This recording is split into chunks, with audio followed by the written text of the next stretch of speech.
नमस्कार, आप देख रहे हैं एनबीटी ऑनलाइन और मैं हूं आसिफ इकबाल। कल यानी 13 दिसंबर को संसद भवन पर आतंकी हमले की बरसी थी। सुबह सभी सांसदों ने हमले में शहीद हुए भारतीय सैनिकों और कर्मचारियों को श्रद्धांजलि दी। सब कुछ सही था। दोपहर में जब लोकसभा की कार्रवाई चल रही थी, तभी दो लड़के दर्शक दीर्घा से कूदकर आते हैं और हंगामा शुरू कर देते हैं। अचानक घुसपैठ से सभी सांसद हड़बड़ा जाते हैं। जैसे तैसे घुसपैठियों को पकड़ा जाता है। ये घुसपैठिए अकेले नहीं थे। सदन के बाहर संसद परिसर में उनके और भी साथी मौजूद थे जो लगातार नारे लगा रहे थे। इनमें एक महिला भी थी, नाम है नीलम। नीलम कौन है, कहां की है, सब बताते हैं इस रिपोर्ट में। संसद भवन के बाहर हंगामा करने वाली हरियाणा की नीलम को पुलिस ने गिरफ्तार कर लिया है। ऐसा पहली बार नहीं है जब नीलम को पुलिस ने पकड़ा हो। इससे पहले मई में दिल्ली में महिला पहलवानों के आंदोलन के दौरान उसे हिरासत में लिया गया था। नीलम ने किसानों के आंदोलन में बढ़ चढ़कर हिस्सा लिया था।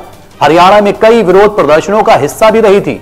वो संसद भवन के बाहर धुएं की लपटें फेंकने के लिए जिम्मेदार दो घुसपैठियों में से एक थी। मूल रूप से जींद के गांव घसो खुर्द की रहने वाली नीलम फिलहाल हिसार में एक पीजी में रहकर हरियाणा सिविल सर्विस परीक्षा की तैयारी कर रही थी। आसपास के लोगों को यह तो पता था कि नीलम की राजनीति में गहरी रुचि है, लेकिन यह सुनकर वो हैरान है कि उसने संसद के बाहर पहुंचकर प्रदर्शन किया।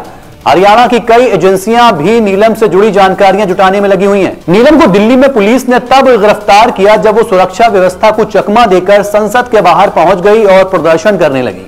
नीलम के प्रदर्शन की खबर के बाद उसके गांव वाले भी हैरान हैं। नीलम के बारे में फिलहाल जानकारी यही है कि उसके पिता कोहर सिंह उचाना मंडी में हलवाई का काम करते हैं।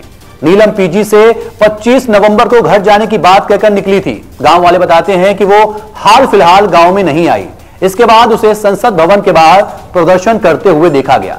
नीलम अपने गांव घसो खुर्द में लाइब्रेरी चला रही थी और बच्चों को पढ़ाती थी, लेकिन गांव के कुछ लोगों ने इस पर ऐतराज जताया। इसके बाद नीलम ने बच्चों को पढ़ाना बंद कर दिया। नीलम किसान आंदोलन से लेकर दूसरे धरने और प्रदर्शन में भी काफी एक्टिव रही। वो पोस्ट ग्रेजुएट है। पिछले दिनों उसने HTET का एग्जाम भी दिया था। घसो गांव में नीलम का पूरा परिवार है। नीलम के परिवार में 3 बहनें, 2 भाई, माता पिता हैं। इस बीच जांच के सिलसिले में पुलिस की एक टीम गुरुग्राम पहुंच गई है। हिसार के मूल निवासी विक्की शर्मा और उसकी पत्नी को भी sector 7 housing board colony Gurugram से हिरासत में लिया गया है, जबकि ललित नाम का एक शख्स की तलाश जारी है। ऐसा शक है कि सभी आरोपियों ने अपने मोबाइल फोन ललित को दिए थे, जो संसद भवन में ही था और बाद में घटनास्थल से भाग गया। आपको बता दें कि बुधवार को दर्शक दीर्घा से लोकसभा हॉल में प्रवेश करने में कामयाब रहे 2 लोगों की पहचान मनोरंजन कुमार और सागर शर्मा के रूप में हुई है। मनोरंजन जहां कर्नाटक से इंजीनियरिंग का छात्र है, वहीं लखनऊ के रहने वाले सागर शर्मा ने कर्नाटक के मैसूर से भाजपा सांसद प्रताप सिम्हा का हवाला देकर अपना विजिटर पास जारी करवाया था। जांच से जुड़े एक अधिकारी ने बताया कि जब दोनों को पकड़ा गया तो उनके पास कोई मोबाइल फोन या पहचान पत्र नहीं था। वो दावा करते हैं कि संसद में उनका आना एक स्वतंत्र कार्रवाई था और किसी संगठन से किसी भी तरह के जुड़ाव से उन्होंने इनकार किया है।